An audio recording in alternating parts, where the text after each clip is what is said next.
let's look at the cosine rule. So given a triangle here, A, B, C, the angle A is at A again, the angle C is at C, the angle B is at B, much like the sine rule, and the side opposite A is A, small a, the side opposite B is small b, the side opposite C is small c. Okay. We can use one of three formulas when we use the cosine rule. Either if we're looking to find the angle A or the length of the side A, we can say a squared equals b squared plus c squared minus 2bc cos of A. Or b squared equals a squared plus c squared minus 2ac cos of B. C squared equals a squared plus b squared minus 2ab cos of C. These are all in your log tables. Okay? So, for example, if we are given a problem like here's our triangle of side 4, 8 and 6. Find the smallest angle. Smallest angle in the triangle is always that angle opposite the smallest side. So it will be this angle here. So always when you make a start with these, name the sides and name the angles. So name the vertices any way you like. I'll start and call this one A, B and C. And once I've done that, just keep everything as it should. So if that's A, it's the angle A. If that's B, it's the angle B. If this is vertex C, it's the angle C. Side opposite C is small c.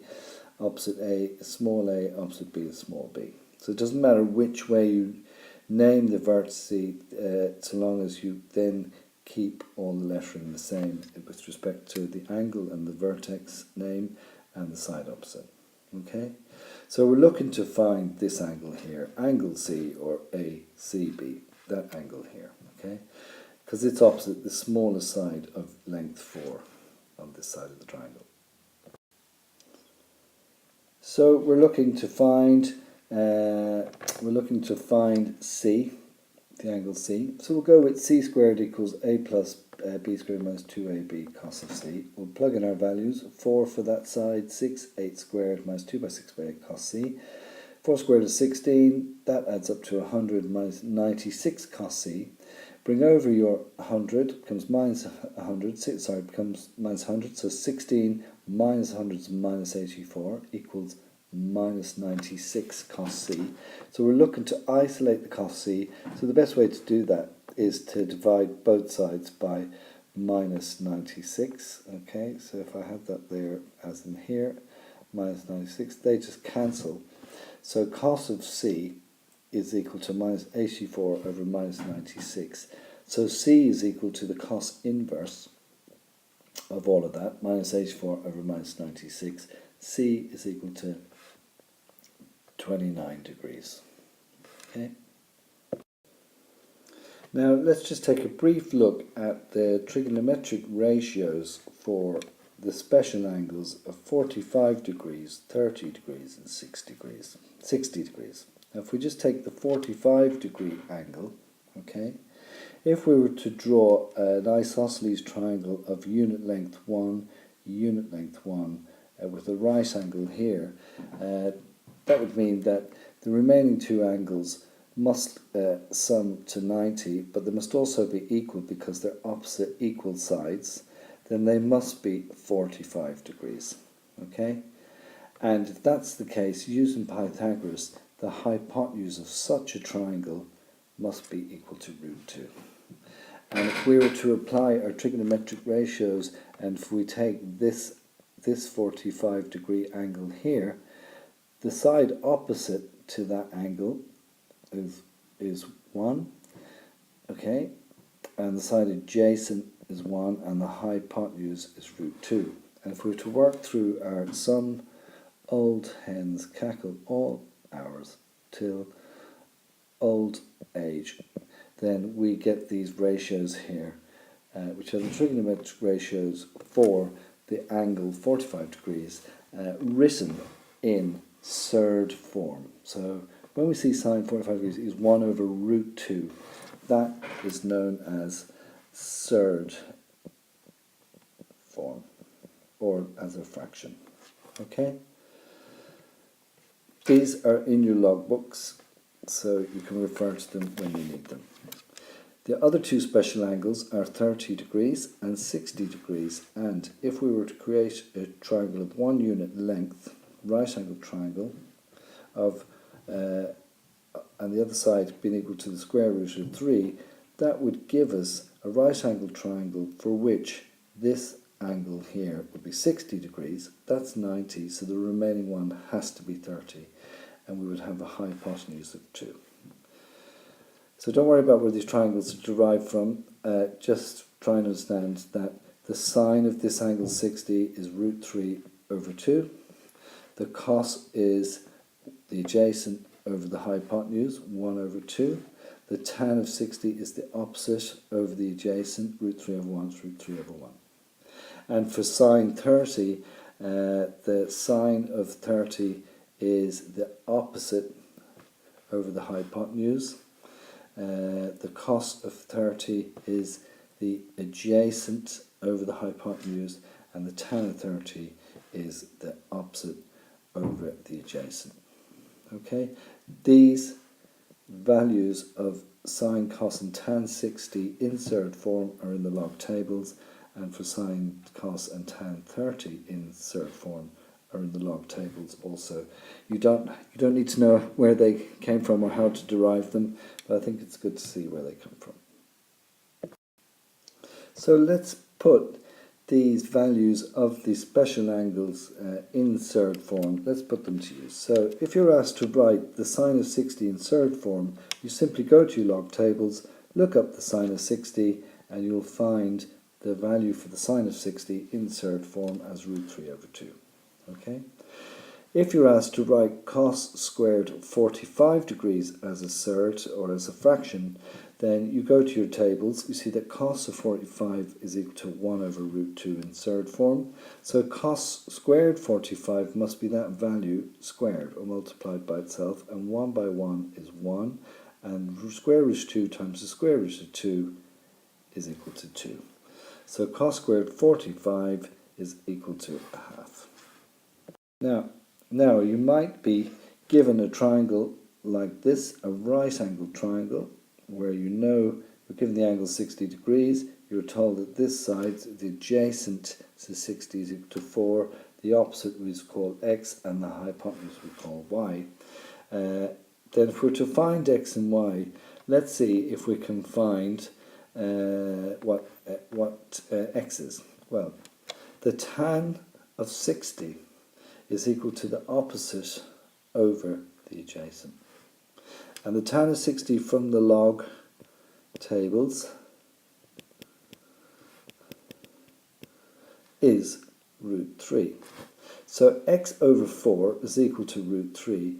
Cross multiply, x must be equal to 4 times root 3. Okay?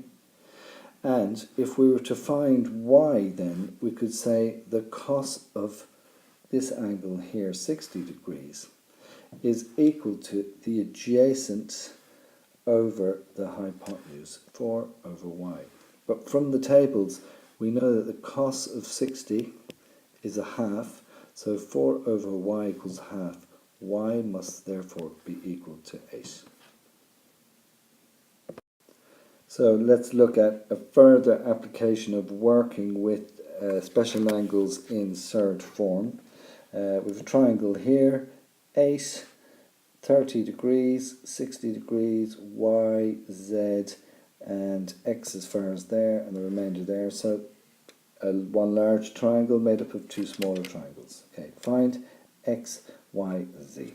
Okay, so to find y, let's look at this triangle here and rewrite it as 8y x 30. And we know that the sine of 30 is the opposite of the hypotenuse. The sine of 30 is, with respect to 30 degree angle, that's the opposite, and that's always the hypotenuse opposite the right angle. It should be a right angle there, guys. So the sine of 30 is y over 8. From the tables, sine of 30 is a half, that's equal to y over 8. Y must be equal to 4. If we write that into our triangle, we can then look for x, knowing that the tan of 30 is the opposite over the adjacent, which is what we're looking for, And we know from the tables tan of 30 is 1 over root 3 equal to 4 over x. Cross multiply, x is equal to 4 times root 3. That is the length of the side x and y written in third form. And finally, we look to find z. So we go to the triangle that was over on the right-hand side of the original problem. It's here, so we're going to look to find that down here. And here we are. So we just rewrite that triangle here. We know 4 from before, that was the y. This is z, and this time we have the angle of 60. The sine of 60 is equal to the opposite over the hypotenuse. That's 4 over z. From the tables, the sine of 60 is root 3 over 2. That's equal to 4 over z. Cross multiply. Z is equal to 4 2s are 8 over 2 root 3. Oh no, sorry. Is over root 3. Sorry, that's the z. Okay, so z is equal to 8 over square root of 3. That's the side, the length of the side z, written in third form or as a fraction. Let's move on now from the special angles, and let's look at how to find the area of a sector and the length of an arc or a minor arc. So if we have a circle of radius r, and if we have r meeting with the edge of the circle, we actually create a sector AOB. And the area of the sector AOB is, if we have an angle in here, theta, in between an angle theta in here, then the area of the sector is given by theta over 360 multiplied by pi r squared. And the length of this arc, or minor arc as we call it, this arc here, the length of the minor arc AB would be given by theta, again is the angle in here, over 360 multiplied by 2 by pi by r. And if we were to apply those formulas in a calculation, if we were given something like sector POQ, okay, with an angle theta equal to 65 degrees and a radius equal to 20, we could calculate the area of the sector POQ as 65 over 360 times pi times the radius, which is 20 squared.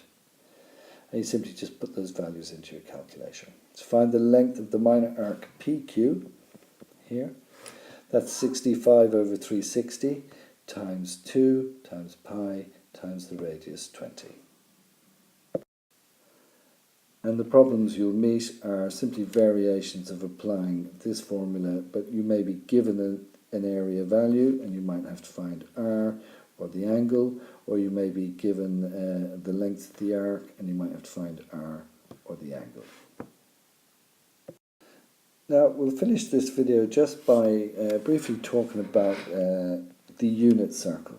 Okay, so imagine you're given a circle of radius equal to 1 unit with its centre at 0, 0. So here's our circles with radius equal to 1 unit.